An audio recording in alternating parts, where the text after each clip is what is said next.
제13장.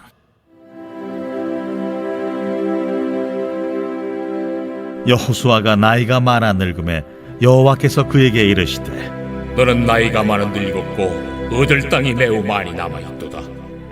이 남은 땅은 이러하니 블레셋 사람의 모든 지역과 그술 족속의 모든 지역 곧 애굽 앞 시올 시내에서부터 가나안 사람에게 속한 북쪽 에그론 경계까지와 블레셋 사람의 5 통치자들의 땅 곧 가사 족속과 아스돗 족속과 아스글론 족속과 가드 족속과 에그론 족속과 또 남쪽 아위 족속의 땅과 또 가나안 족속의 모든 땅과 시돈 사람에게 속한 무아라와 아무리 족속의 경계 아벡까지와 또 그발 족속의 땅과 해 뜨는 곳에 온 레바논 곧 헤르몬산 아래 바알갓에서부터 하맛에 들어가는 곳까지와 또 레바논에서부터 미스르본 마임까지 산지의 모든 주민 곧 모든 시돈 사람의 땅이라. 내가 그들을 이스라엘 자손 앞에서 쫓아내리니 너는 내가 명령한 대로 그 땅을 이스라엘에게 분배하여 기업이 되게 하되 너는 이 땅을 9 지파와 므낫세 반 지파에게 나누어 기업이 되게 하라 하셨더라.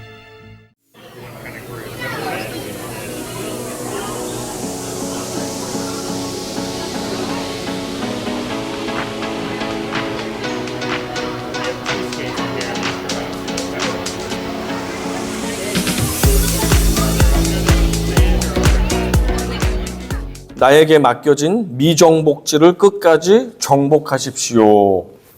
이스라엘은 7년간의 가나안 정복 전쟁을 마쳤습니다. 그 결과가 어떻게 되었습니까? 가나안 지역, 오늘날을 말하면 팔레스타인 지역을 100% 차지했을까요? 붉은색으로 표시되어 있는 그 영토가 이스라엘 백성들이 7년 동안의 전쟁을 통해서 얻은 땅이 되겠습니다. 그러면 아직까지도 초록색 절반 이상은 정복하지 못한 땅이 있다는 것인데, 그러면 왜 하나님께서는 미정복지가 많음에도 불구하고 이렇게 가나안 정복 전쟁을 여기서 일단락을 지으셨을까요? 그것에 대해서 우리는 질문이 생길 수밖에 없습니다. 왜 하나님께서는 미완성된 정복 전쟁을 여기서 마무리하셨을까요? 그것에 대해서 제가 고민을 하고 연구를 해보니까 한 4가지 정도 이유가 있었습니다. 한번 이유를 살펴보겠습니다. 첫 번째 이유는 연로한 지도자 여호수아를 배려하시기 위해서 그렇게 하신 것입니다. 1절 같이 읽어보면서 확인해 보겠습니다. 시작. 여호수아가 나이가 많아 늙음에 여호와께서 그에게 이르시되 너는 나이가 많아 늙었고 얻을 땅이 매우 많이 남아있도다. 그 당시에 여호수아 이스라엘의 총 리더가 나이가 100세가 조금 넘었대요. 그러니까 100세가 넘은 노인이 이제는 정복 전쟁을 더 이상 기운이 없어가지고 할 수가 없는 상황이 되었습니다. 또 리더가 전쟁에서 지고 이러면 승패가 갑자기 전세가 기울어지잖아요. 그러니까 여호수아가 더 이상 전쟁에 나갈 수도 없는 상황에 후임자도 아직 정해져 있지를 않았습니다. 모세처럼 여호수아라는 좋은 후계자가 준비된 것이 아니었습니다. 그러다 보니까 전쟁을 더 이상 할 수도 없었고 여호수아는 너무 늙어서 노인이 되었고, 그러다 보니까 하나님께서 이 늙은 여호수아를 배려하기 위해서 전쟁을 이쯤에서 멈추셨습니다. 자, 그러면 두 번째 이유 무엇인지 확인해 보겠습니다. 이스라엘 백성들을 배려해 주기 위해서 이렇게 전쟁을 중간에 멈추셨다. 오랜 광야 생활 40년을 했잖아요. 그전에는 노예 생활을 400년간 했잖아요. 쉼이 없이 달려왔습니다. 400년 플러스 40년. 그런데 요단강을 건너가지고 7년 동안 쉬지 않고 달려오면서 전쟁을 했습니다. 그러니까 이스라엘 백성들이 많이 지쳤을 것입니다. 그것뿐이 아닙니다. 요단을 건너오기 전에 요단 동편에 2 지파 절반쯤 되는 사람들이 이 땅을 우리에게 주십시오 라고 했더니 모세가 조건부로 그 땅을 주겠다고 허락했는데 그 조건이 무엇이냐면 주겠다. 그 대신에 너희 장정들은 요단강을 건너서 나머지 9지파 반이 정복 전쟁을 해야 되는데 같이 건너와서 싸워줘야 된다. 정복 전쟁이 끝날 때까지. 예, 그렇게 하겠습니다. 라고 해서 조건부로 그 요단강 건너편에 실제로는 가나안 땅은 아니지만 가나안 바로 옆에 있는 크고 넓고 좋은 땅을 주었습니다. 그래서 우리들의 아빠들, 남편들은 전쟁을 해야 됐기 때문에 강 건너에 다 건너갔습니다. 그리고 부인들과 나이 든 부모님들과 자녀들만 그 요단 강 건너지 않고 그쪽에서 임시로 살고 있었어요. 그러니까 이 2지파 반의 군인들은 나머지 9지파 반 사람들은 강을 건너왔기 때문에 집에 가서 쉬기도 하고 가족들도 돌볼 수가 있었지만 2지파 반의 사람들은 그러기가 더 어려웠겠죠. 그러니까 7년 동안 거의 외지 생활을 하고 군복무를 하고 전쟁터에서 7년간을 살았던 이스라엘 백성들을 생각할 때 이제는 전쟁을 그만 쉬어주어야 되겠다라고 우리 하나님께서 마음을 먹으셨던 것으로 보입니다. 확인해 보겠습니다.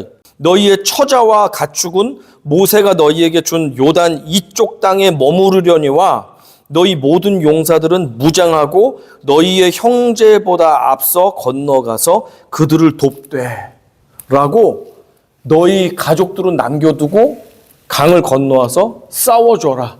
그랬는데 그 전쟁이 7년이나 걸렸어요. 그러니까 이제는 전쟁을 그만하자 라고 하나님께서 긴 전쟁을 마무리하신 것입니다. 세 번째 이유도 보겠습니다. 세 번째 이유 시작. 가나안 땅의 황폐화를 막기 위해서였습니다. 이게 무슨 말입니까? 만약에 이스라엘이 가나안 땅을 전체를 다 100% 차지했다고 하면 좋을 것도 있지만 좋지 않을 것도 있습니다. 그게 무슨 말이냐면 다 쳐부수고 불태우고 다 망가뜨렸죠. 7년 동안 농사도 질 수 없었고 집들은 다 폐허가 되었고 무너졌습니다. 전쟁을 일단 끝내고 나면 어떻게 해야 돼요? 다시 들어와서 무너진 건물을 다시 복구를 하면서 집을 지어서 사람이 살 수 있게 해야 되겠죠? 그리고 밭을 7년 동안 가꾸질 않으면 어떻게 돼요? 잡초가 나고 그냥 돌멩이가 굴러다니고 농사를 지을 수 없는 땅이 됩니다. 그 땅을 다시 기경을 해야 되고 망가졌던 다리를 다시 고쳐야 되고 길을 깔아야 되고 하면 시간이 많이 걸리죠.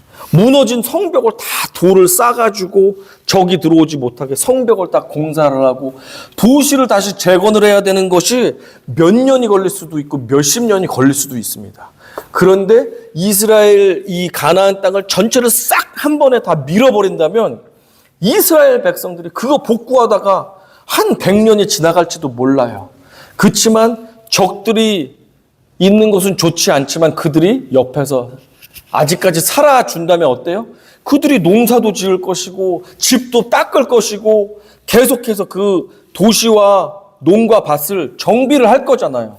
그러다가 기회가 되면 공격을 하고 전쟁을 해서 그 땅을 차지하면 훨씬 더 효율적이기 때문에 하나님께서는 가나안 땅이 황폐화되는 것을 막기 위해서도 그 땅을 완전히 100% 차지하게 하지 않으셨습니다. 네 번째 마지막 이유는 대적들의 존재로 인해서 항상 전투력을 갖추도록 하기 위해서였습니다. 한번 예를 들어보겠습니다.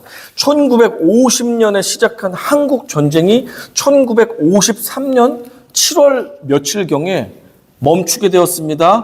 이것은 종전이 아니라 전쟁이 끝나는 것이 아니라 휴전, 잠깐 쉬었다 다시 싸우자, 잠깐만 쉬는 거야 라고 하는 휴전 합의만을 한 것입니다. 그리고 나서 지금 70년이 흘렀어요. 이 전쟁이 끝난 뒤에 남과 북은 쑥대밭이 됐습니다. 건물이 성한 건물이 없습니다. 멀쩡한 다리가 없습니다. 기찻길을 다 파손됐고 다리, 도로, 공장, 학교, 우리 집들이 다 무너졌습니다.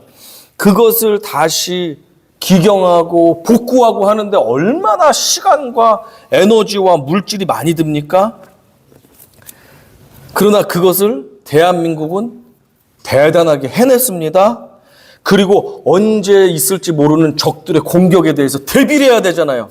그러니까 이번에는 안 당해야지라고 하면서 더 열심히 군사훈련도 하고 모든 성인 남자들은 군대에 들어와야 된다라고 하면서 의무 복무도 시키고 무기도 준비하고 열심히 북한보다 우리가 밀리면 안 되니까 열심히 일도 해서 무기도 갖추고 나라도 잘 살 수 있게 되었습니다. 적이 바로 가까이에 있잖아요. 몇십 킬로, 몇십 마일 올라가면 북한에 우리를 무너뜨리려고 하는 적이 있다 보니까 대한민국 사람들은 늘 깨어서 긴장해야 됐고 전쟁을 대비했어야 됐습니다.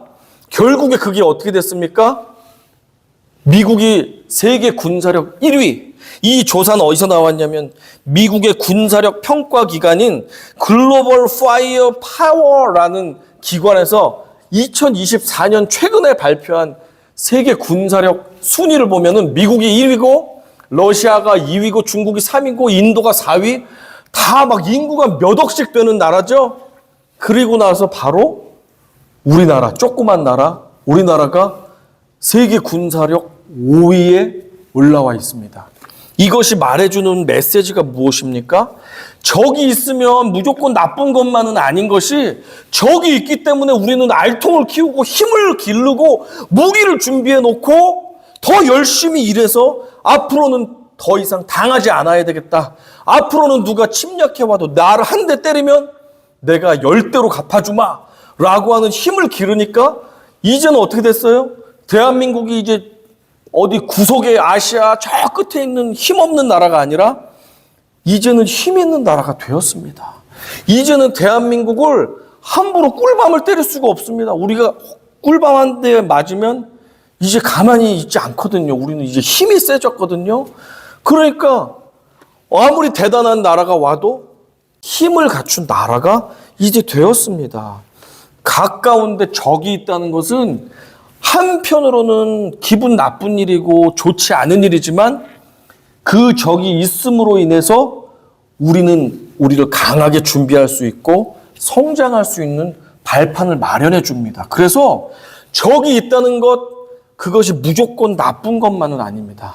운동선수들 최고의 라이벌이 있어야지만 그 사람한테 지지 않기 위해서 더 피나는 훈련을 하죠. 운동선수들. 공부 잘하는 친구들. 옆에 나랑 거의 비슷한 친구가 있으면 내가 반에서 1등 하는 걸 놓치지 않기 위해서 제가 4시간 잤다 그러면 나는 3시간 자면서 공부하잖아요. 라이벌, 적이 있다는 것이 피곤한 일이고 기분이 좋지 않은 일이기도 하지만 한편으로는 그 사람 때문에 내가 발전하고 내가 성장하게 된다는 사실을 우리 모두는 알고 있습니다. 시작. 근신하라 깨어라 너희 대적 마귀가 우는 사자같이 두루 다니며 삼킬 자를 찾나니 너희는 믿음을 굳건하게 하여 그를 대적하라. 이는 세상에 있는 너희 형제들도 동일한 고난을 당하는 줄을 알미라. 사단이 우리를 잡아먹으려고 호시탐탐 노린다. 그리고 그것은 너만을 향한 것이 아니라 예수 믿는 모든 형제 자매들에게 사단은 언제든지 너희를 넘어뜨리려고 기회를 넘보고 있다. 그러니까 낙심하지 말고 깨어 있어라. 그를 대적해라. 적이 있어도 적이 있어 무서워하는 것이 아니라 적과 싸워서 이길 수 있도록 힘있게 운동하고 힘있게 싸우고 준비해라.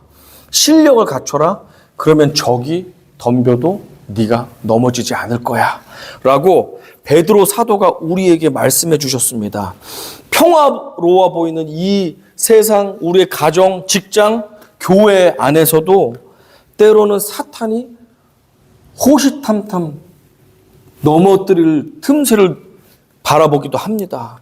순간순간 우리를 잡아뜨리려고 하는 사단의 공격이 있습니다. 사탄은 누군가가 나를 향해서 무시하는 말 한마디, 또 찡그러뜨리며 좋지 않은 인상을 보내는 것, 그리고 사탄은 우리 마음속에 좋지 못한 생각을 넣어줌으로써 부정적인 생각, 저 사람이 왜 나한테 이렇게 했을까라는 생각에 꼬리를 물면서 우리에게 미움도 가져다 주고 오해도 가져다 주고 때로는 유혹하여서 음란과 탐욕에 대해서도 마음을 갖게 하는, 그리고 하나님 말씀에 대해서 불순종하게 하는 그러한 것들을 우리에게 씨앗을 뿌립니다.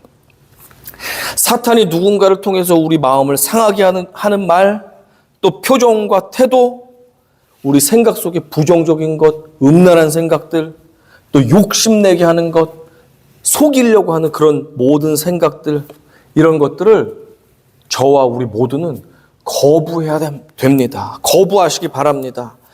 이렇게 거부해 보세요. In the name of Jesus, I command you, hatred, lies, deceit, temptation, and all the bad words and thoughts from Satan, get away from me. 내가 예수 이름으로 명령한다.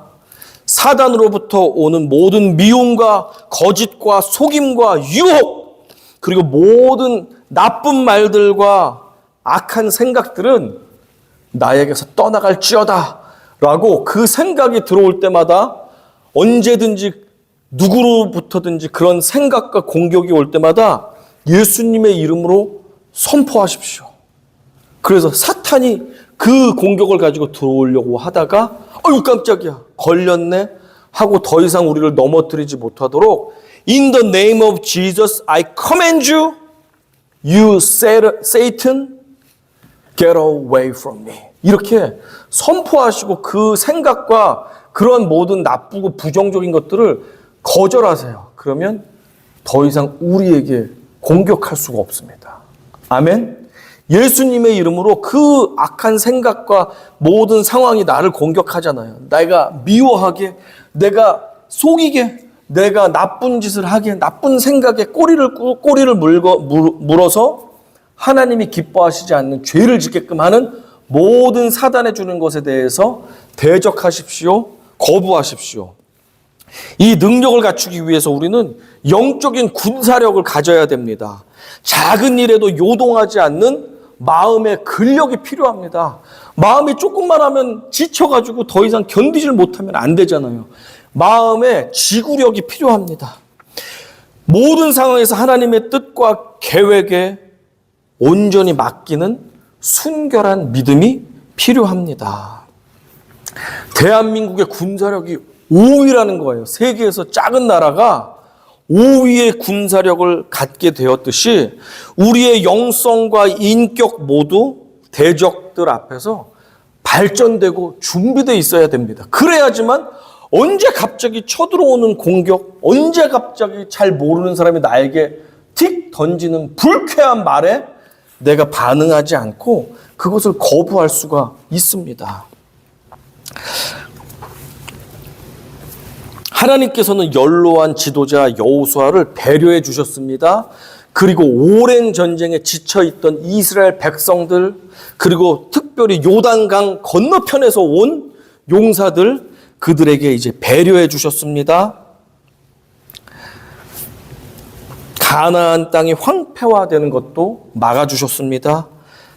적들의 존재로 인해서 늘 깨어서 영적으로 육적으로 준비하게도 해주셨습니다. 그러니 하나님께서 완벽하게 100% 가나안 땅을 정복하도록 전쟁을 더 길게 하지 않은 것에도 하나님의 뜻과 계획과 섭리가 있음을 우리가 깨닫게 됩니다. 그렇지만 가나안 땅 정복하는 것이 그 미션이 완전히 끝난 것은 아닙니다. 우리는 그 미션을 계속 성취해야 됩니다. 다만 지금까지 7년 동안은 모든 12지파가 한 팀이 돼서 원팀을 이루어서 이 전쟁에 참여했습니다. 그런데 이제부터는 각 지파에게 너희는 이 땅을 차지해, 너희는 이 땅을 차지해, 너희는 이 땅을 차지해 라고 하면서 각각 차지해야 될 그 땅들을 분할해서 남겨주었습니다. 그래서 이제 앞으로 각각 자기들이 맡은 땅들을 계속해서 차지할 수 있게 그렇게 미션이 진행될 수 있게 해주었습니다. 나에게 맡겨진 미정복지를 우리는 끝까지 정복해야 합니다. 오늘의 본문 6절 하반절부터 7절까지 같이 읽어보겠습니다. 시작. 내가 그들을 이스라엘 자손 앞에서 쫓아내리니 너는 내가 명령한 대로 그 땅을 이스라엘에게 분배하여 기업이 되게 하되 너는 이 땅을 9지파와 므낫세 반지파에게 나누어 기업이 되게 하라 하셨더라. 자, 이렇게 하나님께서 각 지파에게 여전히 가나안 땅을 정복하라고 하는 그 원동력이 무엇입니까? 어떠한 근거로 이렇게 하라는 거예요? 그것은 내가 싸워줄 테니까 너희는 내 말대로 잘 따르고 순종하면 돼. 알겠지? 그래서 너희 지파대로 정복해야 될 땅들을 줄 테니까 너희들이 잘 이것을 싸워 나가라. 그러나 싸움은 내가 할 거야. 너희가 하는 것이 아니라 내가 싸워줄 거야. 라고 주님이 약속해 주십니다. 그러니 하나님께서 숙제를 주셨습니다. 우리가 차지한 땅 이상으로 더 넓은 땅을 차지해야 되지만 하나님께서 분명히 그들을 내쫓아 준다고 약속하셨으니 그 약속을 믿고 우리는 순종하면 되는 것입니다. 나에게 맡겨진 미정복지를 우리는 끝까지 정복해야 합니다. 지도, 두 번째 지도 보겠습니다. 이 지도를 보시면 이제 각 지파별로 땅을 배분해 주었습니다. 왼쪽에 있는 그림 보면 붉은색이 실제 차지한 곳이라고 했죠? 나눠준 땅은 어때요? 2배쯤 돼요. 훨씬 넓어요. 그러니까 내가 받은 것만큼은 우리가 더 차지를 해야 되는 땅입니다. 그 땅은 그냥 차지하는 게 아니고 전쟁을 해서 그들을 물리쳐야지만 차지할 수 있는 땅이에요. 전쟁을 한다는 것은 내 목숨을 잃을 수도 있는 리스크를 가지고 싸운다는 것입니다. 이 점령해야 할 땅이 내가 받은 것보다 더 많은 이 상황 가운데서 이스라엘 백성들 그리고 우리의 모습도 비슷해 보이는 것 같습니다. 저와 여러분에게는 어떻습니까? 지금까지 정복한 땅이 많습니까? 아니면 앞으로 정복해야 할 그 땅이 더 많습니까? 어떠십니까, 여러분? 지금까지 해온 것이 충분히 많이 했습니까? 아니면 아직도 가야 할 길이 더 남아 있습니까?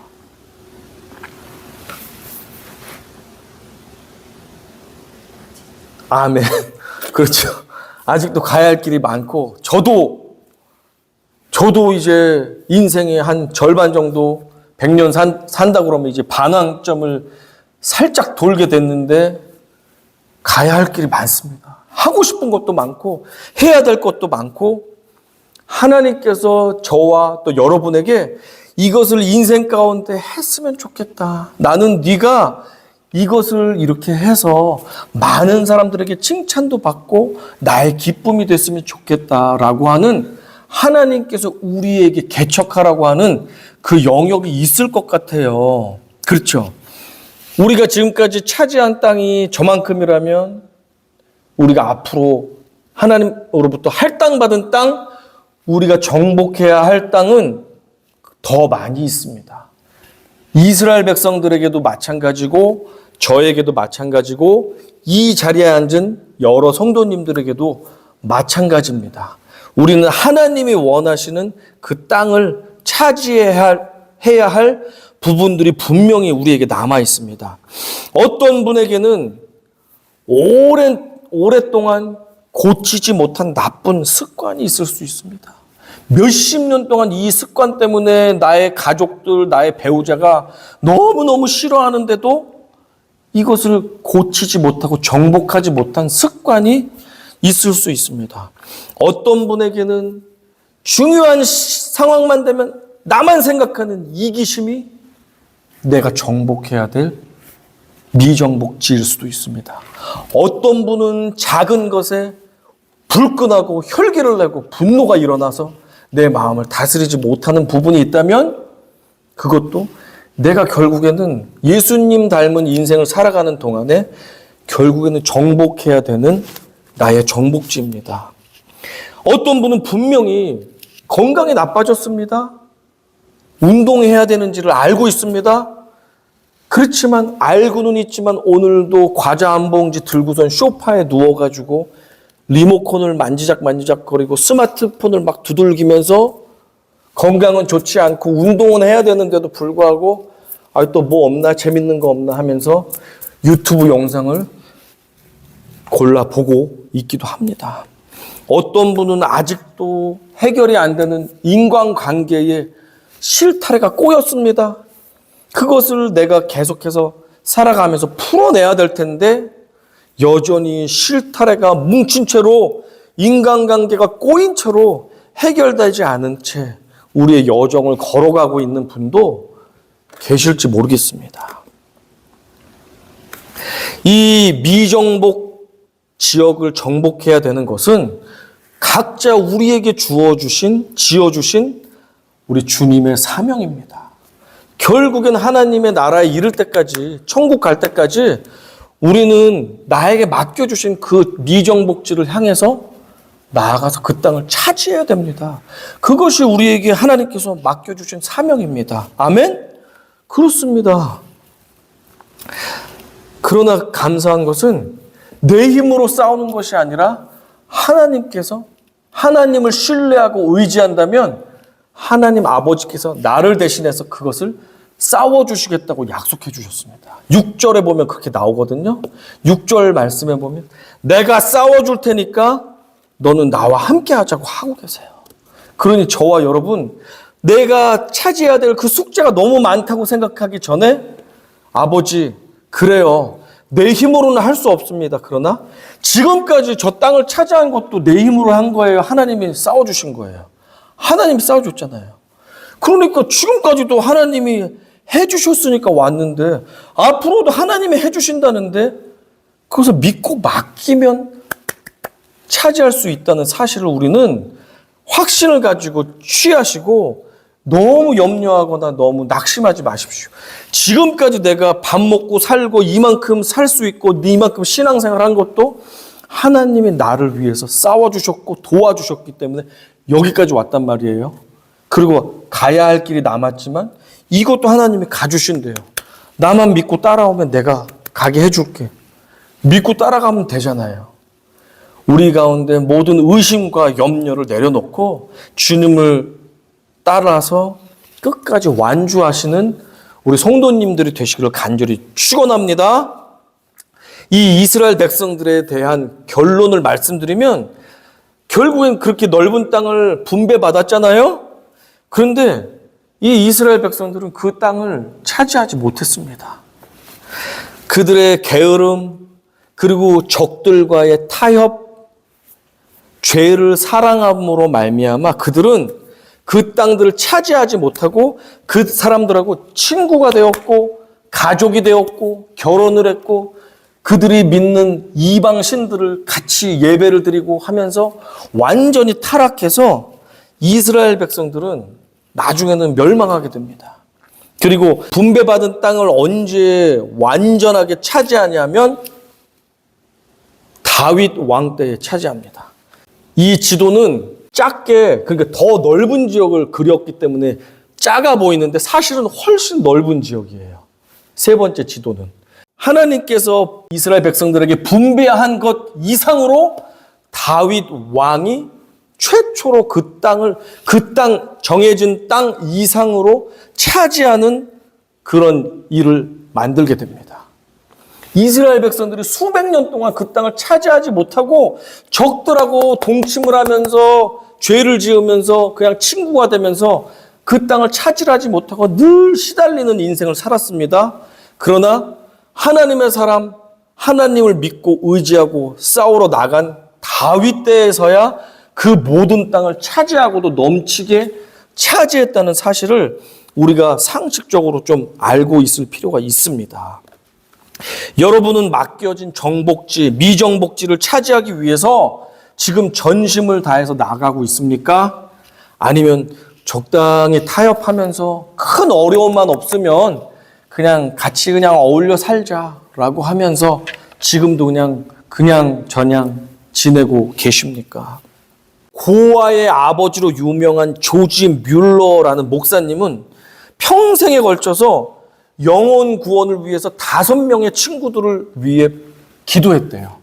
평생토록 5명을 위해서 집중적으로 기도를 했다고 합니다. 그렇게 기도를 하다 보니까 한 친구가 예수님께 돌아오게 되었고 또 한 친구가 자신의 죄를 회개하고 하나님의 자녀가 되고 하면서 3명이 인생 가운데 회심하고 주님께 돌아오는 일이 있었습니다. 그리고 나이가 많이 들었습니다. 조지 뮬러는 계속해서 친구를 위해서 기도했습니다.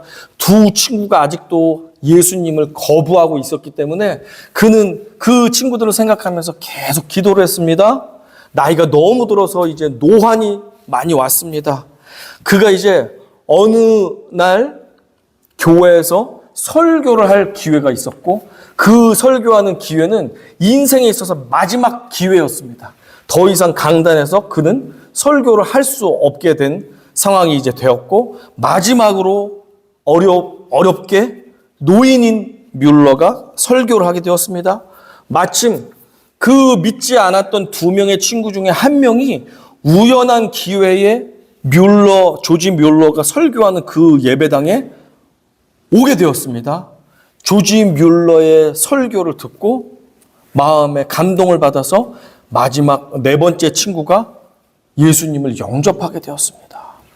와, 이런 놀라운 일이 일어나게 되었지만 결국엔 건강이 더 악화돼서 조지 뮬러 목사님이 천국으로 돌아가게 되었습니다. 죽으셨습니다. 돌아가셨습니다. 마지막 한 친구는 살아 생전에 그가 구원받는 것을 보지 못하고 죽었습니다. 그런데 조지 뮬러가 죽었다는 소식을 이 친구가 전해 듣게 되었습니다. 그리고 이 친구가 조지 뮬러가 당신을 위해서 52년 동안 기도해 왔습니다. 라고 하는 이야기를 전해 들었습니다. 그때 이 친구의 마음이 감동이 일어나면서 그래, 나도 예수님을 믿어야 되겠다. 그 친구가 평생을 나를 위해서 기도해 줬는데 내가 이제 예수님을 믿어봐야 되겠다. 라고 하면서 그가 회심을 하게 되었습니다. 예수를 믿게 된 이 친구는 영국 전역을 돌아다니면서 간증을 하면서 그렇게 노년에 살았는데 그가 이렇게 말했다고 합니다. 뮬러 목사님의 기도는 모두 응답되었습니다. 그 응답의 마지막 응답은 바로 저입니다. 라고 말했다고 합니다. 그가 죽어서도 하나님께 했던 그 기도는 응답이 되어서 결국에는 마지막 친구까지 예수님께 돌아오는 역사가 일어나게 되었습니다. 저와 우리 모두의 인생 가운데 아직까지 남아있는 적들이 있습니까? 미정복지가 있습니까? 그것은 누구이고 무엇이고 어디입니까? 예수님께서는 이 땅에 사단의 결박을 풀어주시기 위해서 죄로 인해서 종살이하다가 죽을 수밖에 없는 우리를 살려주시기 위해서 이 땅에 오셨고 원수를 무찔러 주셨습니다. 그래서 단번에 구원을 십자가에서 이루어 주셨습니다. 누구든지 예수 그리스도를 구주로 믿기만 하면 하나님의 자녀가 되고 사단이 더 이상 우리를 넘어뜨릴 수 없게 그렇게 승리를 주셨습니다. 이 승리는 2000년 전이나 지금도 유효합니다. 그런데 아직도 사탄의 폐잔병들이 남아서 우리를 호시탐탐 넘어뜨립니다. 우리가 끝까지 이 구원의 경주를 완주하지 못하도록 우리를 넘어뜨리려고 하는 사탄의 폐잔병들이 남아 있습니다. 그 사탄이 지금도 우리를 호시탐탐 노리면서 우리에게 미움도 가져다 주고 원망도 가져다 주고 음란도 가져다 주고 우리에게 거짓도 가져다 주고 하면서 우리를 죄짓게 하고 하나님을 믿지 못하게 해서 자녀로서의 삶을 살지 못하게 발악을 하고 있습니다. 그러나 우리가 넘어가면 안 되겠죠?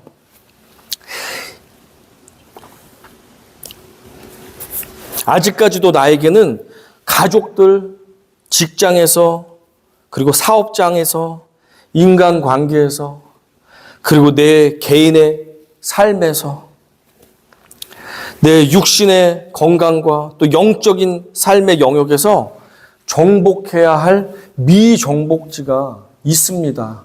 저마다 다 다르겠죠? 하나님께서 원하시는 정복해야 할 그 영역이 다 다릅니다. 내가 이것은 꼭 승리해야 되는데 하는 미정복지가 있습니다. 우리는 이 싸움을 끝까지 포기하면 안 됩니다. 하나님이 부르시는 그날까지 우리는 끝까지 정복 전쟁을 하다가 주님 앞에 돌아가야 됩니다. 노인이었던 갈렙이 끝까지 싸움을 포기하지 않고 이렇게 고백했습니다. 이 고백을 같이 하고 말씀을 마치겠습니다. 자, 시작. 그날에 여호와께서 말씀하신 이 산지를 지금 내게 주소서. 당신도 그날에 들으셨거니와 그곳에는 아낙 사람이 있고 그 성읍들은 크고 견고할지라도 여호와께서 나와 함께 하시면 내가 여호와께서 말씀하신 대로 그들을 쫓아내리이다 하니. 갈렙도 거의 8, 90세가 된 노인인데 그가 거인 족속이 있는 땅을, 이 땅을 저에게 주세요. 이 어려운 땅, 거인들이 많아서 다른 이스라엘 백성들이 원하지 않는 그 땅을 제게 주세요. 제가 차지하겠습니다. 이게 갈렙이 대단한 것도 있겠지만 갈렙은 어느 땅이든지 하나님께서 주시겠다고 약속하신 하나님의 말씀을 믿었습니다. 그러니까 용기를 이렇게 냈습니다. 모두에게 공평하게 말씀해 주셨어요. 거인 땅은 내가 힘드니까 차지 못해. 약한 땅들만 내가 뺏어서 줄게 라고 하나님이 한 것이 아니라 모든 땅을 내가 싸워서 너희에게 주겠다라고 했습니다. 그런데 갈렙은 그 말씀을 진심으로 듣고 모든 땅을 주신다면 나는 특별히 힘든 땅을 주세요. 적들이 강하고 무서운 땅을 주세요. 그 땅도 하나님께서 싸워주실 것이니까 라고 포부 있게 말하는 것을 우리가 보게 됩니다. 저와 여러분, 지금까지도 우리가 이만큼 건강하게 신앙생활하면서 이 자리까지 온 것도 우리 주님께서 싸워주셨기 때문에 우리가 왔습니다. 아멘? 주님이 있으셨기 때문에 우리가 여기까지 요단강도 건너고 홍해도 건너고 물이 없는 사막도 건너면서 사람들의 오해와 미움도 받으면서 고난 가운데서 정말 넘어졌다가도 일어나고 쓰러졌다가도 일어나면서 여기까지 왔습니다. 앞으로도 가야 할 길이 있습니다. 그러나 그 가야 할 길 앞에는 우리 주님께서 계십니다. 그리고 주님은 약속하셨어요. 내가 다 내쫓아줄게. 내가 너를 위해서 싸워줄게.